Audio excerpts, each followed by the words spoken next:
Hey everyone, Vintage Vinny. Welcome to another antique store haul. Everything I'm going to be sharing with you today came from the Boonesboro Antique Mall in Boonesboro, Maryland.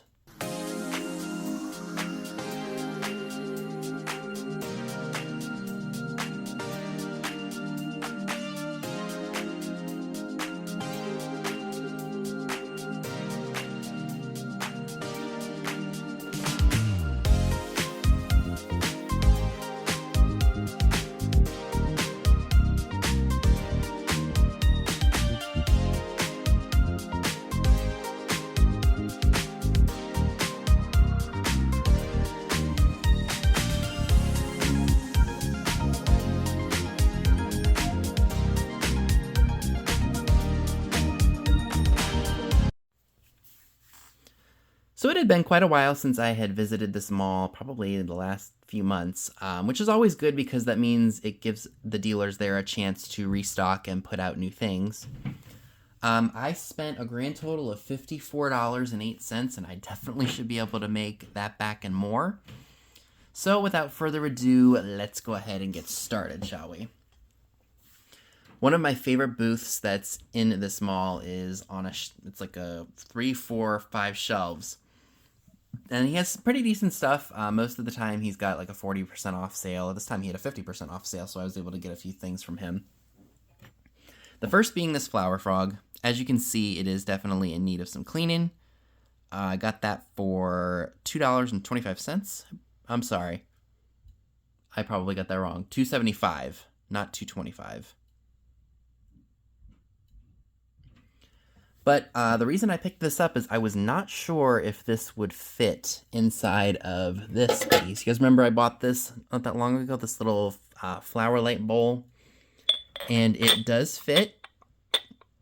So that's really awesome. So that completes that now. I got this and I thought it was really interesting. I believe this is part of a set. It's drinking glasses, but it's got the different symbols of the seasons. So we've got spring, we've got summer, we've got fall, and we've got winter. I want to say, I think I see a C for the Continental Canning Company, but then I also see that W, so I'm not sure what that means, but I thought it was cool, and I would probably maybe use that for Q-tips or something along those lines. So there's a booth that's in, so there's two sides to this mall. You got the one side where a lot of the antique dealers and such are, and then you have this one other side that's got like flea market-y type items. And I found these clear candlesticks for $1.99. They remind me of either Costa Boda or Blanco. I'm not really sure who made them. I may have to do a little bit more research on them, but for $1.99, I couldn't say no. I also got a Price Import February Angel, and this was also 50% off, so I had to pick her up, and she's in good shape. There's no damage to her, no repaired wings or broken head. So she came home with me. This is just a little thing that came from that flea market-y type booth. This is Poopery antibacterial hand sanitizer, coconut lavender.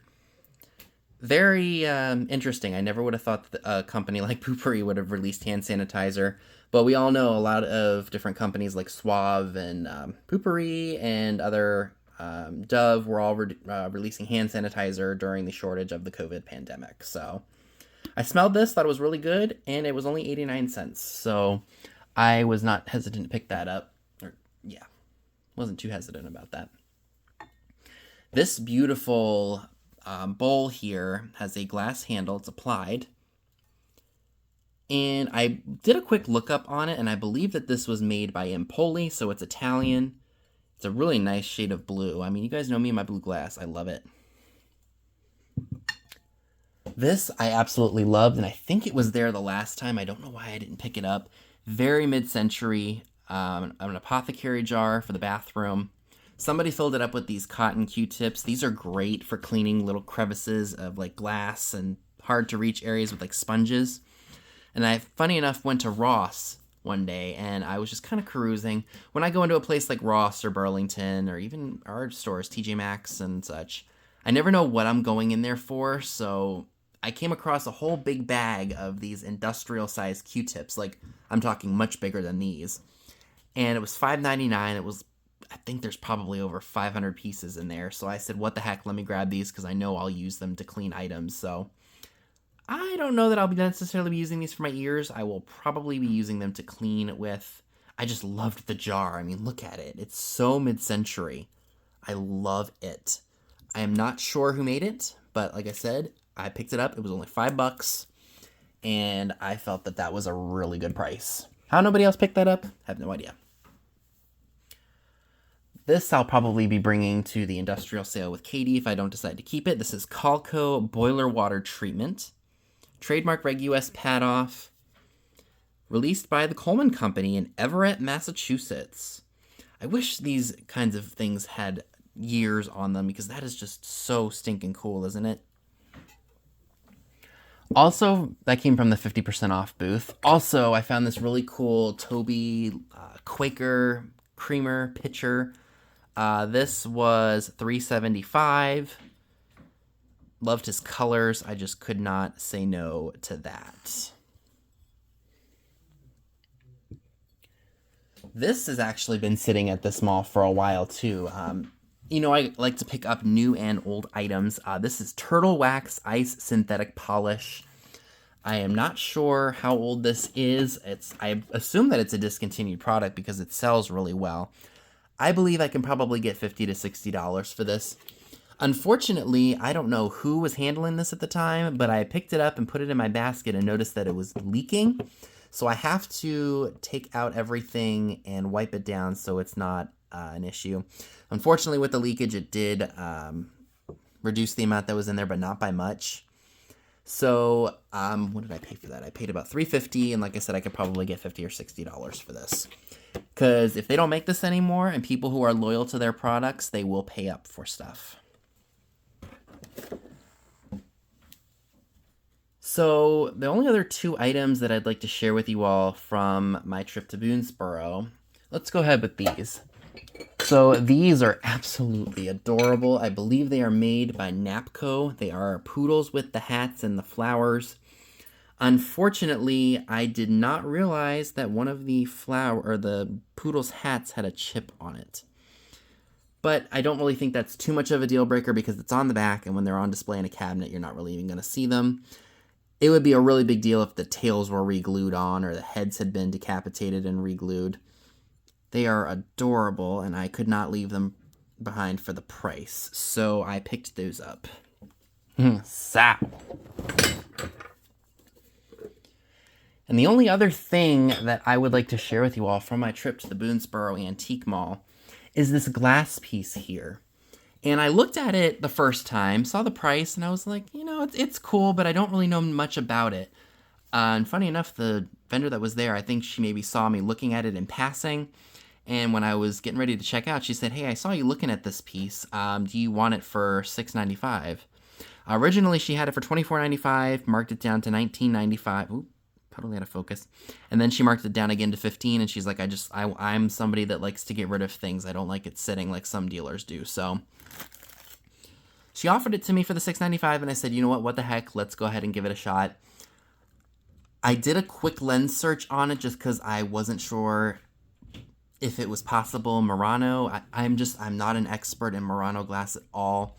When I did do a lens search, something similar came up, and apparently it was made by somebody named Alfredo Barbini, who was a Murano glass maker. And like I said, we sell this kind of stuff at TJ Maxx and Marshalls and Home Goods. They sell all of that like Murano type glass, but it's not real Murano. Like I said, I'm not an expert, but you know, I possibly found something really good, or I just found something that somebody bought at TJ Maxx. Who knows? I'm not an expert on Murano. But I said for $7, push comes to shove, I can sell it at a sale, maybe get $20 or $24 for it. So folks, that concludes everything that I picked up at the Boonesboro Antique Mall.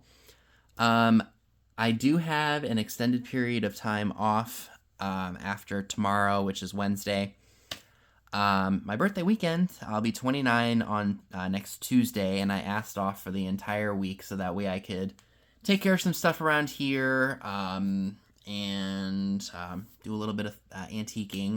Dad and I are going to this mile-long yard sale that's happening. We're going to be going out to Virginia, and we're going to be spending 3 days and 2 nights, I believe. No, 3 days or 4 days and 3 nights. I don't know.